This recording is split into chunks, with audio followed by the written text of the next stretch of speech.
everyone. It's Sensei Victoria Whitfield here, your journey partner in business, welcoming you back to episode 68 of the Journeypreneur Podcast.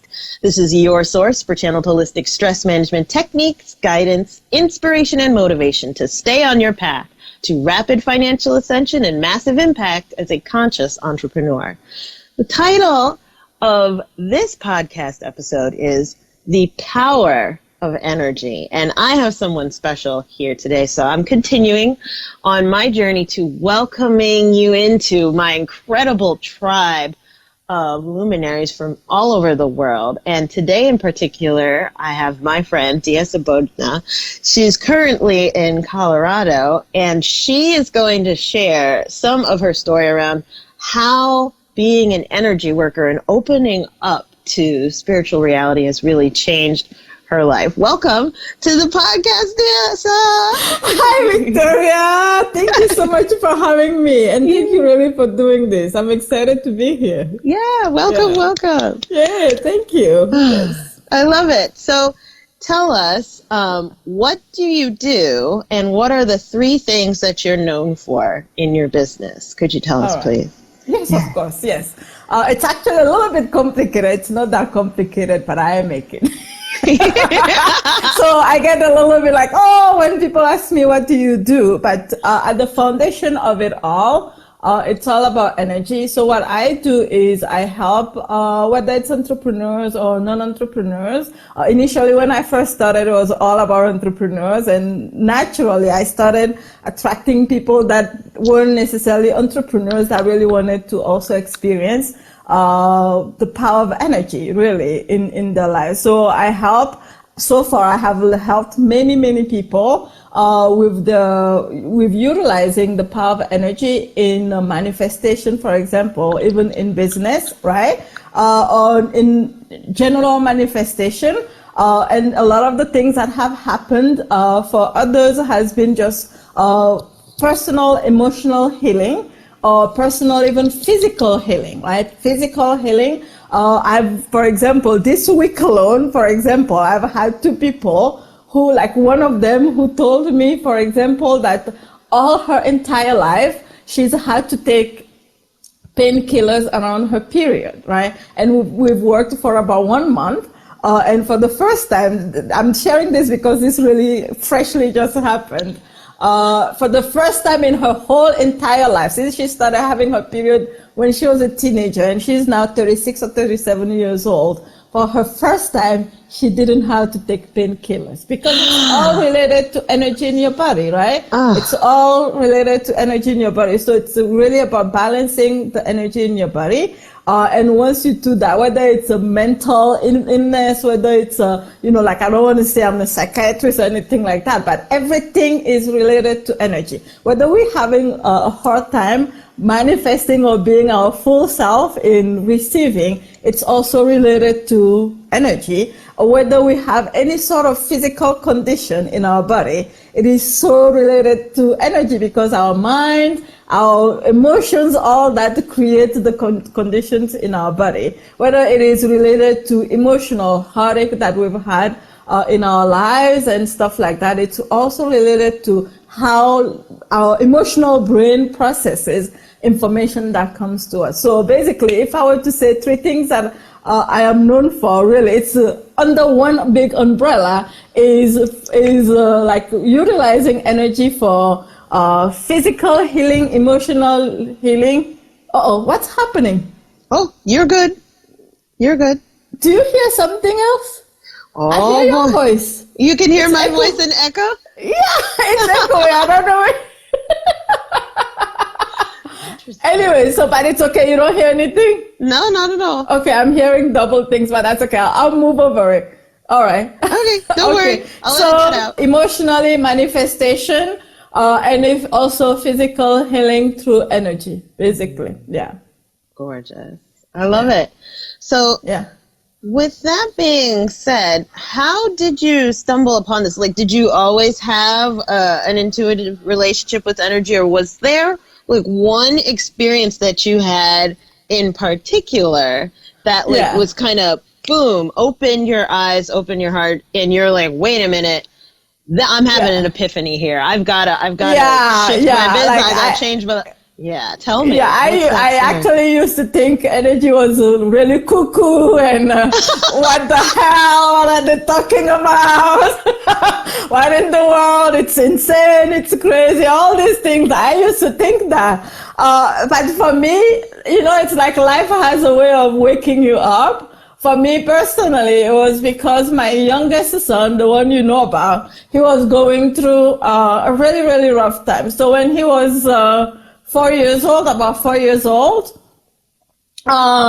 we started hearing things from, like, for example, his older brother was going to occupational therapy. And then the occupational therapist was looking at my youngest son and said, there's something off with him. There's something wrong with him. And she believed that even, she said, oh God, I can hear myself so badly. Okay. And so she said that even though we were there for our older son, she believed that our younger son had bigger problems than our oldest son, whom we were coming there for. So for me, my son was perfect. For me, both my kids were perfect. But when he said that, like, he raised our awareness and was like, what's going on? And so he started going to preschool. And we noticed that whenever we dropped him in preschool, wherever we dropped him, we'll always pick him up there. He didn't want to mingle with other kids. It was like a big deal. And it came to a point where almost every day, I'll drop him. By the time I get home, the teacher will call me to say, you need to come pick up your son because XYZ, he was throwing chairs all over the place. He was slapping the teacher. He didn't want anybody to touch him. He really didn't want anybody to come around him. And when the teachers, because they wanted to get him to mingle, they wanted to try as much as possible. Mm-hmm. And when they will do that, like, he'll really react very, what's the word I'm looking for?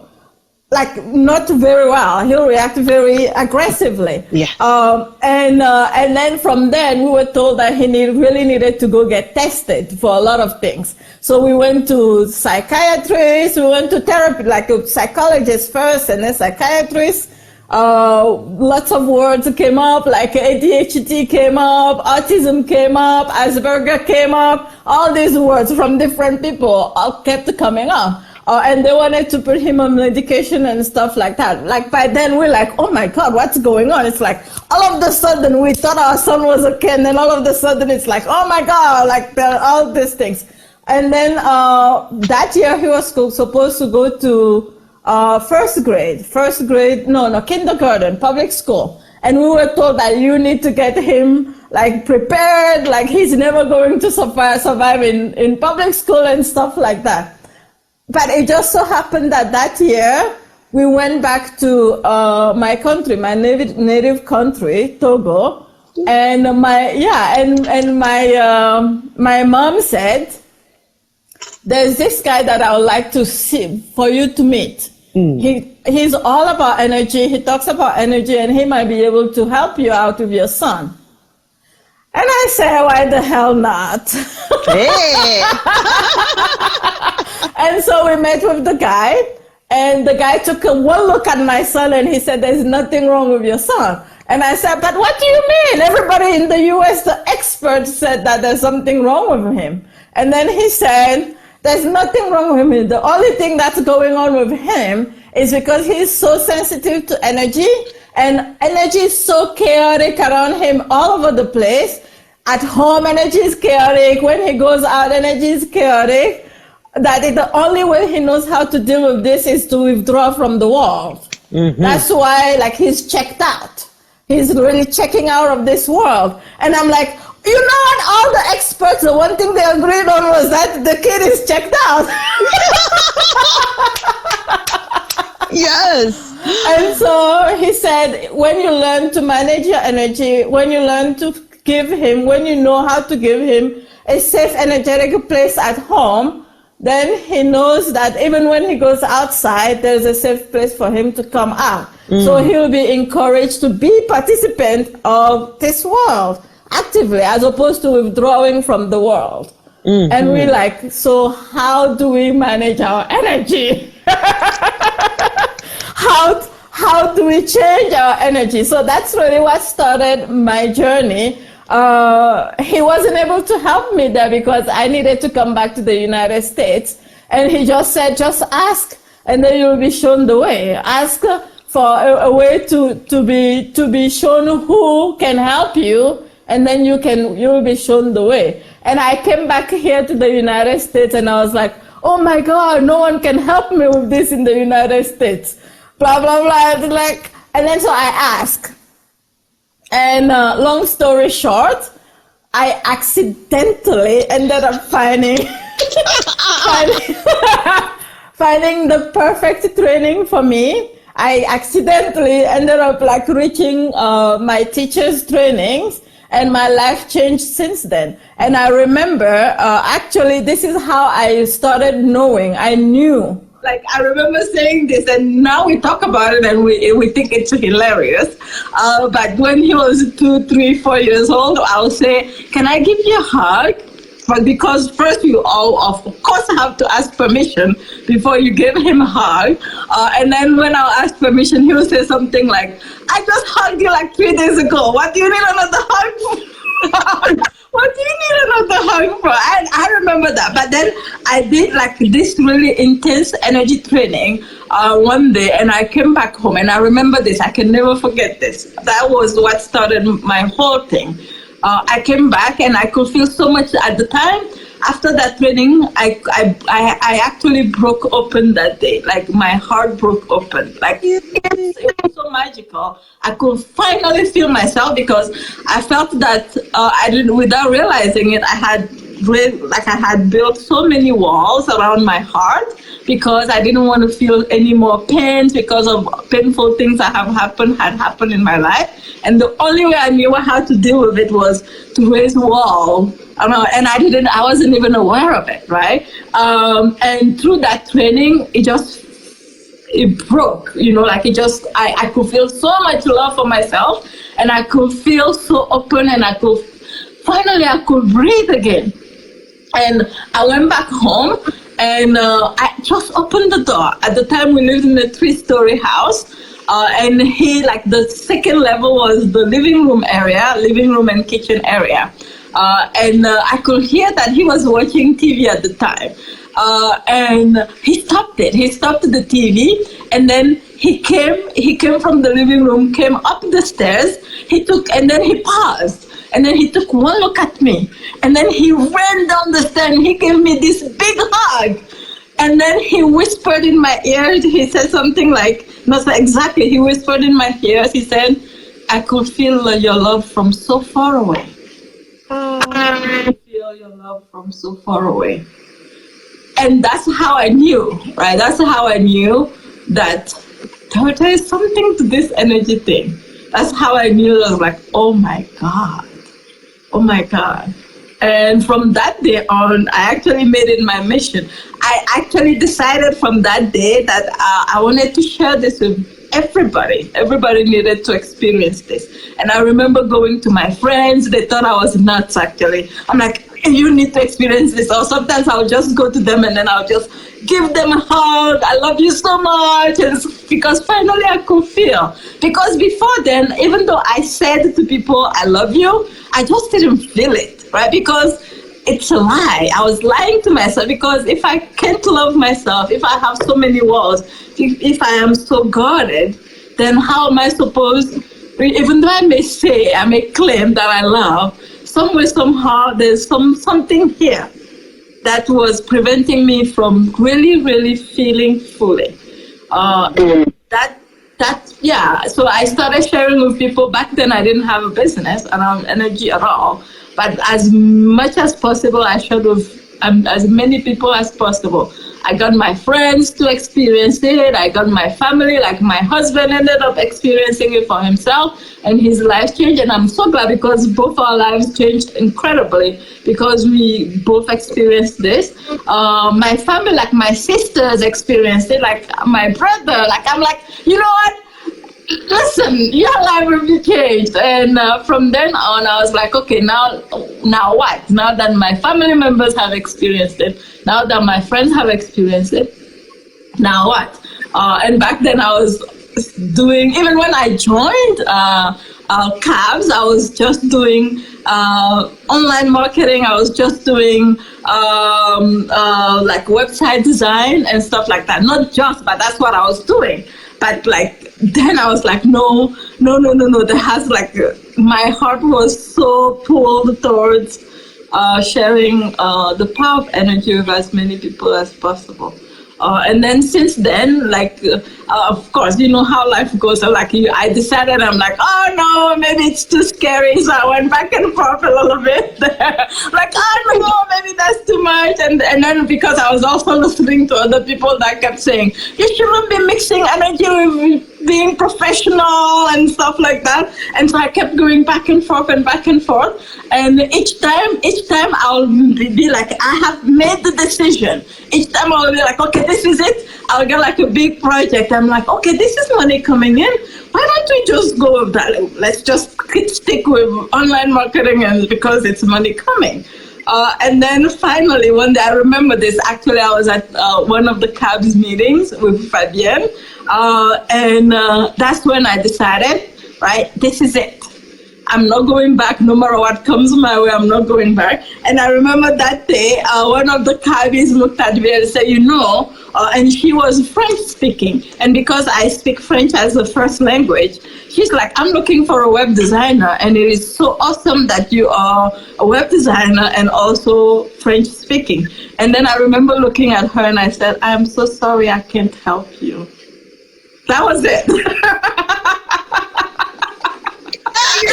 That was it, and there was no going back. And since then, I've run a few retreats. I've run 3 retreats since then in Sedona, Arizona. Like, people's lives have been transformed incredibly through that. I do group programs online. I do one-on-one online, and it's really a lot about energy, whether it's for really breaking open, even in business, manifestation in life and in business, whether it's for like emotional healing, whether it's for physical healing.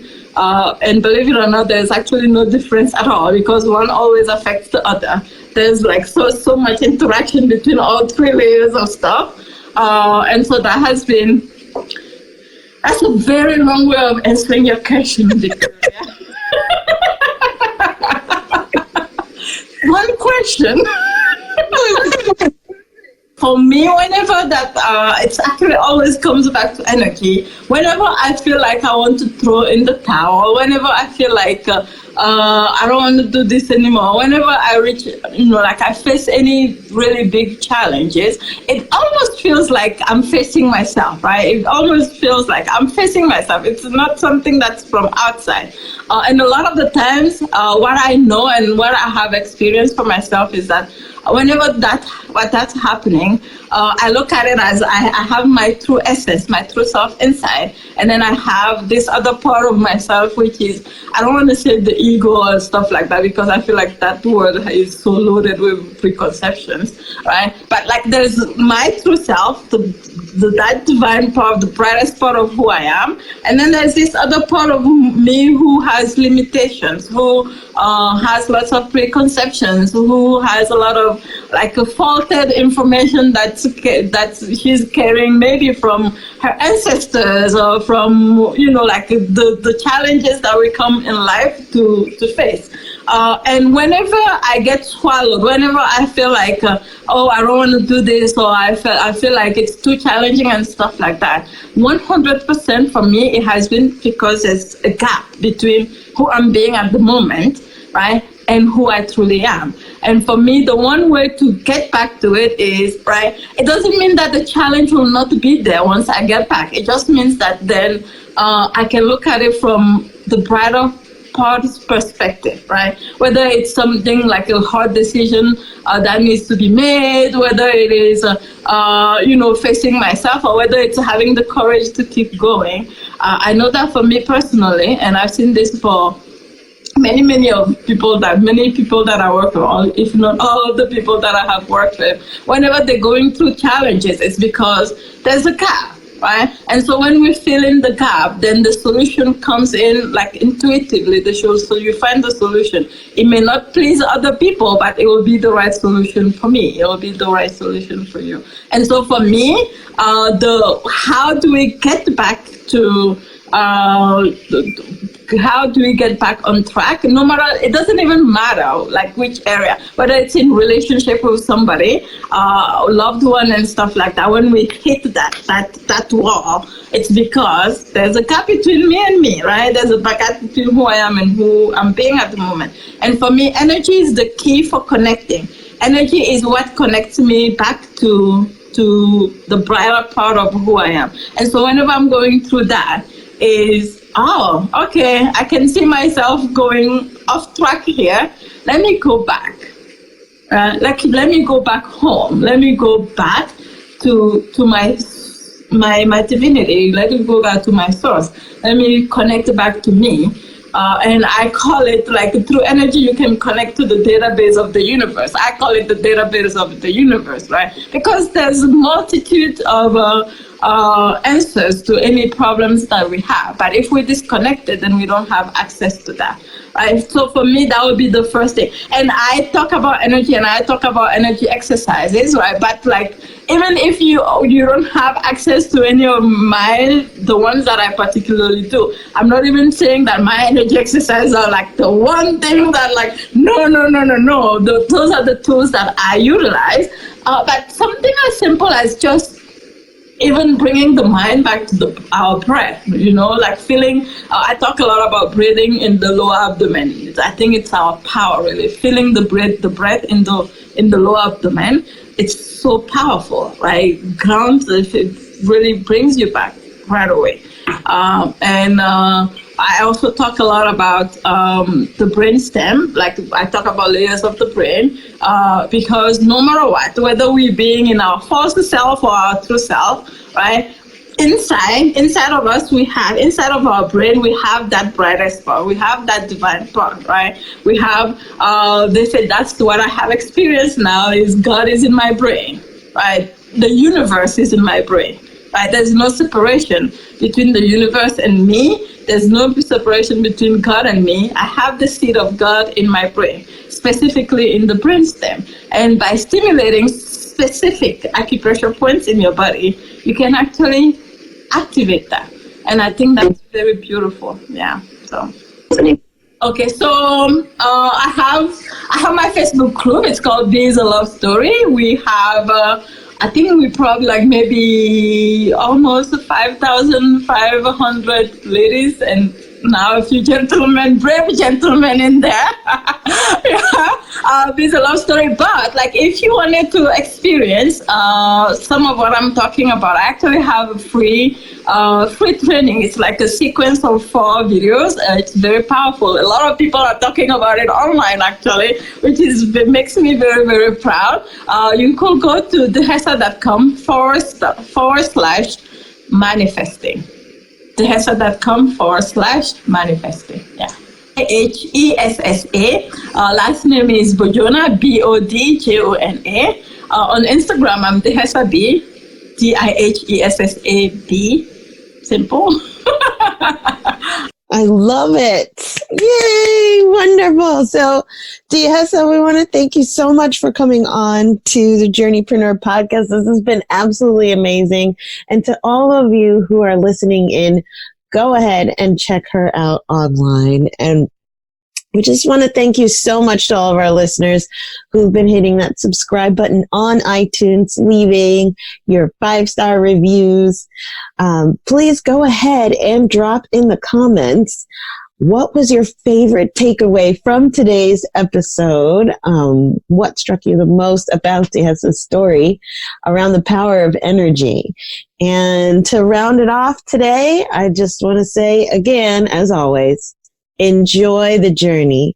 Do not lose your glow as you grow in life and business. And we'll see you in the next podcast episode. Mwah! Bye for now.